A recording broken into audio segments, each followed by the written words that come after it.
Yomi, we're on page 144. We were talking about what's a Reshut Yahid, private domain. We were talking about Reshut Rabim, public domain. Now we have to do Carmelit. Carmelit is a semi-public domain. It looks similar to a public domain, so the rabbis were scared that you're going to come to carry in a Carmelit, you're going to end up carrying a Reshut Rabim, so they made it asur to carry in a Reshut Rabim unless you make Eruv. Carmelit, I saw in the commentaries in Masechet Eruvin, they say Carmelit comes from the word armelu.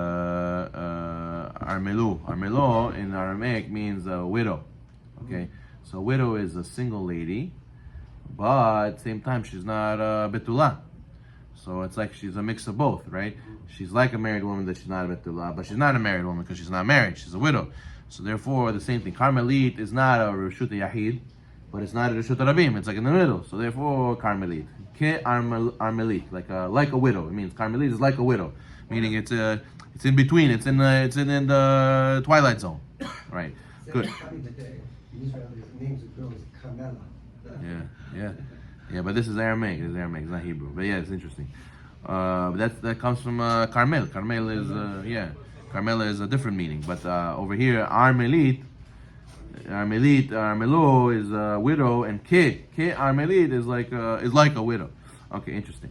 18. Any enclosed area not meeting the specifications of Reshut Rabim is a Carmelit. That means an area that is 4 by 4 tfahim with walls that are between 3 and 10 tfahim in height.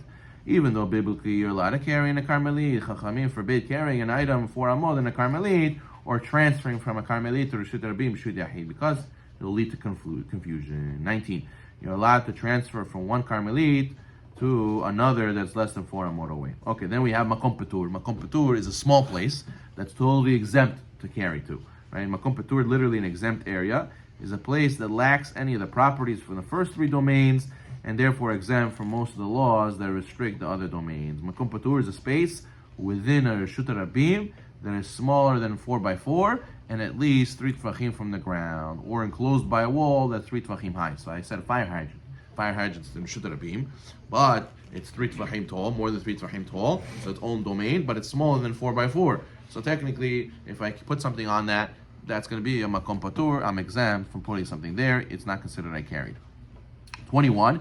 One may transfer from a makom patur to Reshut Rabim or Reshut Yahid, and vice versa. However, one may not transfer Reshut Rabim to Reshut Yahid or vice versa via Makom Patur. You're allowed to carry to the Makom Patur, but you're not allowed to carry from the Makom Patur to somewhere else if you're going from Reshut Rabim, Makom Patur to Reshut Yahid. That you can't use it as a bridge, Kilu.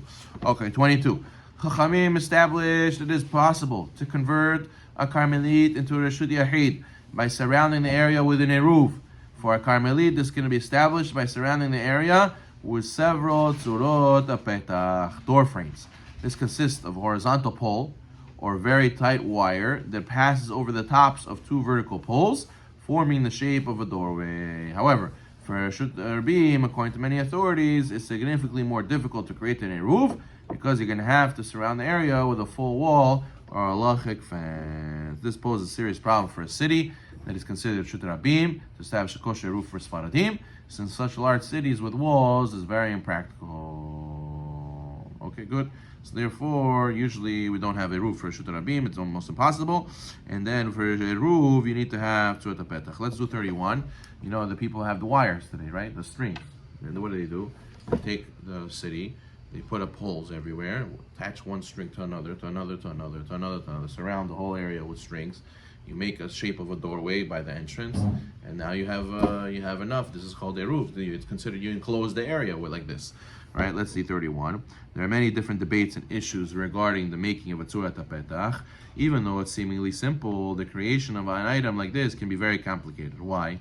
What's so complicated? Put up poles, put up strings. So that's it. Then no, lining up the poles with the crossbeam. If you have to have a crossbeam, you have to line it up properly. Sagging cross wires.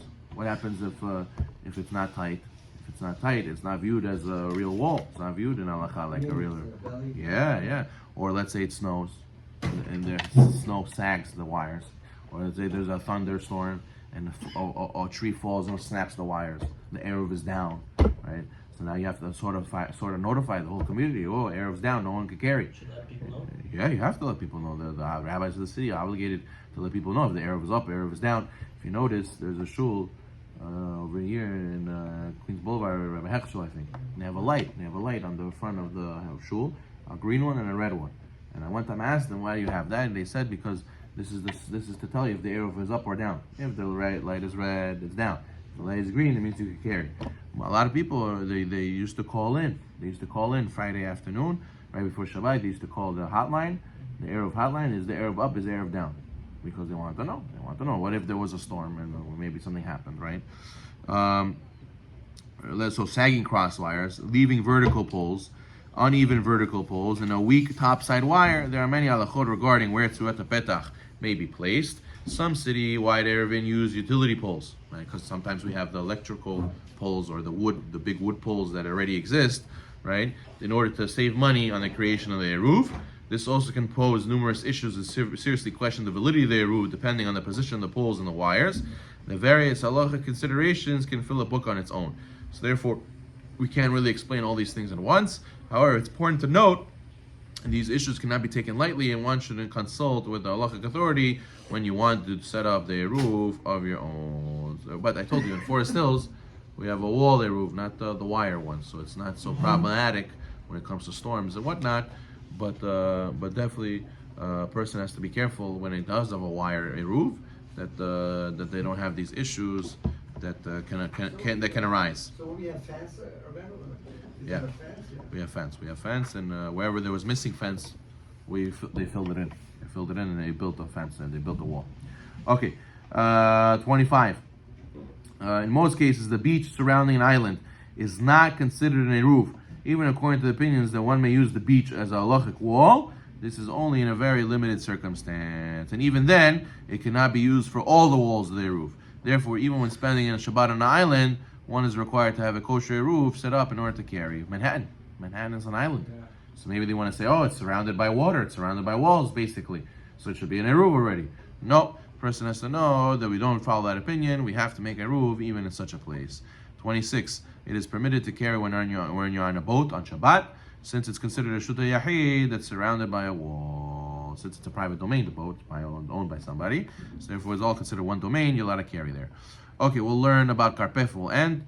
Karpef. What's a karpef? You have to know this halachic term. Karpef refers to an area that's larger than 100 amot by 50 amot, so basically 5,000 amot, and it's not used for residential purposes or other human needs. The Chachamim prohibited carrying in this area because it resembles a Reshut Rabim in function more than a Reshut Yahid. Such an area has a status of Carmelit, even if it's surrounded by partitions. Common examples are swampland, overgrown areas. These are all called karpef. Okay, so what's karpef? What's called what we have over here? Flushing. Yeah. The big, huge park with the lake or whatever. People go play there. People go hang out there on Sundays, right? So that's a karpef. It's not used for residential purposes. People don't live there, right? And it's we don't really have a need over there. Okay, people go for leisure over there, whatever. They walk around. It's a field. It's basically an empty field, right? And it's huge. It's massive, right? It's bigger than 5,000 amot. So that'll be considered karpef, even if there's fence all around it. It's Chachamim prohibited carrying such a place because it's similar to Reshut Rabim. 28. According to many poskim, a karpef can present a serious issue to a city-wide eruv. According to some, a karpef can invalidate all the area surrounding it as well. Because I said you can't make a eruv on a karpef, right? So therefore, if you have a karpef as part of your city, it could invalidate the whole eruv. So therefore, many poskim will attempt to segregate those areas by building an eruv around it with a tzurat petach. Another way to circumvent this issue is to make paths through the karpef in order to appear smaller than 5,000 amot. Regardless, a karpef is something that one should be aware of when making an eruv, and may involve several leniencies that slightly compromise the strictness of the eruv of the city. So therefore, so you have to know that there might be a problem. But at the end of the day, over here, our eruv doesn't include the karpef. The eruv ends before you get to the park, before you get to the karpef. So it's not included in the eruv. But if it would, it might be an issue. Baruch Hanai Olam. Amen.